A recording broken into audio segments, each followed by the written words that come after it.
Hello दोस्तों, सादर जय जिनेंद्र। कैसे हो आप सब? तो नए दिन की नई शुरुआत में आप सभी का स्वागत है और स्वागत है मेरे इस प्यारे से व्लॉग में।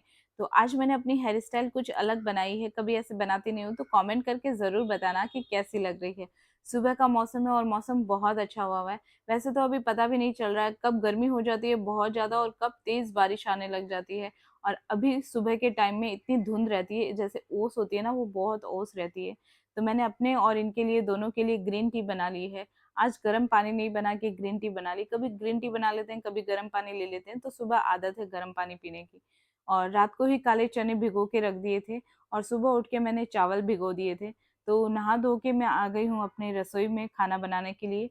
सुबह का टाइम मेरा खाना बनाना और नाश्ता दोनों साथ में ही रहता है, क्योंकि मुस्कान के पापा टिफिन भी लेके जाते हैं।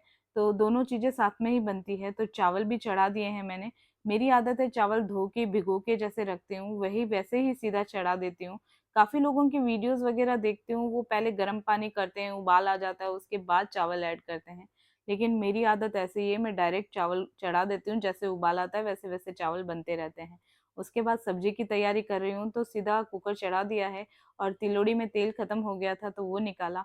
हम लोग मारवाड़ी में इसे तिलोड़ी बोलते हैं, जिसमें थोड़ा तेल डेली यूज़ के लिए जो रखते हैं उसे तिलोड़ी, और डेली यूज के लिए जिसमें घी रखते हैं उसे घिलोड़ी बोलते हैं। तो घिलोड़ी और तिलोड़ी मारवाड़ी भाषा में ऐसे कहा जाता है।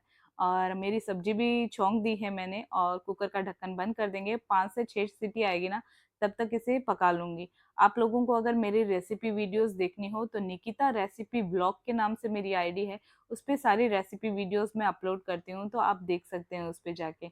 और यहाँ पे बस आटा लगाऊंगी। और नमक भी खत्म हो गया था, रात को भूल गई थी निकालना, तो बस नमक भी निकाल लूंगी। जब आटा लगाने लगी तब पता चला कि मेरा नमक इसमें निकाला हुआ नहीं है। और बस नमक निकालूंगी, उसके बाद आटा लगा लूंगी। सुबह सुबह का टाइम रहता है तो बहुत भाग दौड़ रहती है, क्योंकि मुस्कान के पापा 9 सवा 9 बजे रवाना हो जाते हैं ऑफिस के लिए। तो बस सारा नाश्ता, टिफिन, झाड़ू वगैरह, पूजा पाठ सब रहती है सुबह के टाइम में। तो बस आटा लगा लिया है। आज मैं अपने गार्डन का एक प्रॉब्लम है वो दिखाती हूँ आपको। जो मैंने गार्डन में मतलब बालकनी में पौधे लगा रखे हैं, तो मैंने यहाँ पे मोगरे का पौधा लगा रखा है। मैं जितनी बार लगाती हूँ वो पता नहीं उतनी बार जल जाता है। क्या प्रॉब्लम आ रही है मुझे कुछ समझ ही नहीं आ रहा है। तो वो वापस से जल गया है। और यहाँ पे मैंने मीशो से कुछ आर्टिफिशियल फूल मंगाए थे, वो भी मैंने यहाँ पे रख दिए हैं सजा के। अच्छे लग रहे थे। मुस्कान भी उठ गई, वो भी हेल्प कराने लग गई। फिर उसके बाद हम दोनों ने पूजा पाठ की और सबको नाश्ता करवाया। मुझे आज नाश्ता मतलब कभी कभी मैं जो दूध रोटी होती है ना वो खाती हूँ, जो मुझे बहुत अच्छी लगती है। घर में और कोई नहीं खाता है, मैं ही खाती हूँ। आप चाहें तो गरम रोटी से भी बना सकते हैं, जैसे गरम रोटी बनाई है उससे भी। और नहीं तो रात की रोटी होती है ठंडी रोटी, तो उससे बहुत अच्छा बनता है। तो बस 2 रोटी ली है, उसके छोटे छोटे पीसेस कर लिए। 1 ग्लास जितना लगभग मैंने दूध ऐड किया है इसमें। ये पहले के टाइम पे, जो पुराने जमाने में, तो ये नाश्ता काफी होता था, जैसे बाट, दलिया, दूध रोटी बहुत खाते थे, क्योंकि सुबह के टाइम में तलवा कुछ नहीं खाते थे पहले। ऐसा हल्का नाश्ता लेते थे। अभी तो सब अलग अलग अपने हिसाब से सब नाश्ता करते हैं। लेकिन मेरे पापा, मेरे ससुर जी आज भी मतलब मेरे ससुर जी और तो आज भी खाते हैं, और मेरे पापा जब तक थे तब तक वो भी खाते थे दूध रोटी। तो बस अभी थोड़ा कम हो गया, बच्चों को दूध रोटी नहीं पसंद आती है। तो बस मैंने अपनी दूध रोटी बनाई और मुस्कान ने अपने लिए पराठा बनाया। तो बस हम लोगों ने अपना नाश्ता बनाया और मुस्कान को लगा कि मम्मी इधर गए हैं तो मैं फटाफट पराठा देख लूँ जल नहीं जाए। तो बस वो आ जाती है, थोड़ी हेल्प करा देती है साथ साथ में सारा दिन। तो पता नहीं चलता है। और कहते हैं ना, बच्चे बराबर हो जाते हैं, तो वैसे भी कुछ काम का पता नहीं चलता है। आधा काम वो कर लेती है, आधा मैं कर लेती हूँ। और इतना आजकल काम होता भी नहीं है। पहले के ज़माने में मेरे सासू जी बताते हैं कि बहुत काम होता था, गायों का, खेतों का। अभी तो कुछ काम भी नहीं होता है, इतना घर घर का काम ही रहता है, तो इतना पता भी नहीं चलता है। तो देखिए मेरा दूध फलका भी तैयार हो गया है। घर की बेल बजी तो देखा तो अंशु आया है।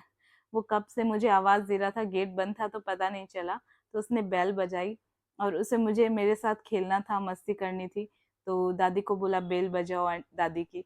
तो बस आ गया। उसको मेरा गद्दा नीचे है ना, तो उसे नीचे गद्दे पे बैठना बहुत अच्छा लगता है। तो बस आ गया, बातें कर रहा है, मस्ती कर रहा है। और तकिए रहते हैं ना रखे हुए, तो उससे घर बनाने लग जाता है। इसको देखती हूँ तो मेरे जो बच्चे हैं उनकी याद आ जाती है। हम जब जॉइंट में रहते थे, तो मेरी देरानी जेठानी के बच्चे ये सब साथ में जब खेलते थे ना, तो बस ऐसे ही तकिए वगैरह सब लेके घर घर बनाते थे।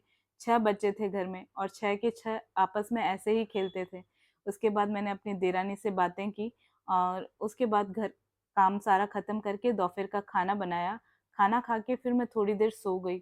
बहुत ऐसे लग रहा था कि गर्मी भी बहुत हो रही है और आदत भी है दोपहर में मुझे सोने की। उठने के बाद मैंने अपने लिए कॉफ़ी बनाई और कॉफ़ी पीने के बाद थोड़ी एनर्जी आती है शरीर में। सच में ऐसे लगता है सुस्ती-सुस्ती सी रहती है नहीं तो। और उसके बाद हम लोग टेरेस पे आ गए, मौसम बहुत अच्छा हुआ था और ये जो नज़ारा होता है ना शाम के टाइम का, वो देखना मुझे बहुत पसंद है। तो मैं और मुस्कान टेरेस पे आ गए, थोड़ी देर वॉक की, उसके बाद नीचे सब्जियाँ लेने चली गई थी। आने के बाद जब जो हमारी सोसाइटी में जो मंदिर है ना, उसे देखा तो ऐसे लग रहा है कि उसके ऊपर की जो लाइटिंग है ना, तो ऐसे लग रहा है दिया जग रहा है। जैसे हम दिया बत्ती करते हैं तो जो दिया होता है ना उसकी जो लो होती है, तो वैसे लग रहा था। और उसके बाद घर पे आने के बाद शाम के खाने की तैयारी की, तो कढ़ी बनाई थी और लौकी लेके आई थी, तो लौकी के पराठे बनाए थे जो बहुत टेस्टी लगते हैं। और उसके बाद हरे प्याज लेके आई थी, तो मैंने सोचा वही कटिंग करके रख देती हूँ सुबह के लिए। और सुबह मतलब जब कटिंग कर रही थी ना, मुझे ना शुभ जर्नी जो चैनल है, मतलब वो राजस्थान के, ये हमारे बीकानेर साइड के, लेकिन वो उनके जो व्लॉग होते हैं ना वो मुझे बहुत अच्छे लगते हैं। एकदम नॉर्मल नेचुरल व्लॉग रहते हैं उनके और जैसे हम वैसे दिखा रहे हैं, तो मुझे बहुत अच्छा लगता है। तो बस वही देखते-देखते हरे प्याज़ लेके आई थी, तो वो कट कर रही थी। आप लोगों को मेरा वीडियो अच्छा लगा हो तो लाइक, शेयर, सब्सक्राइब ज़रूर करना।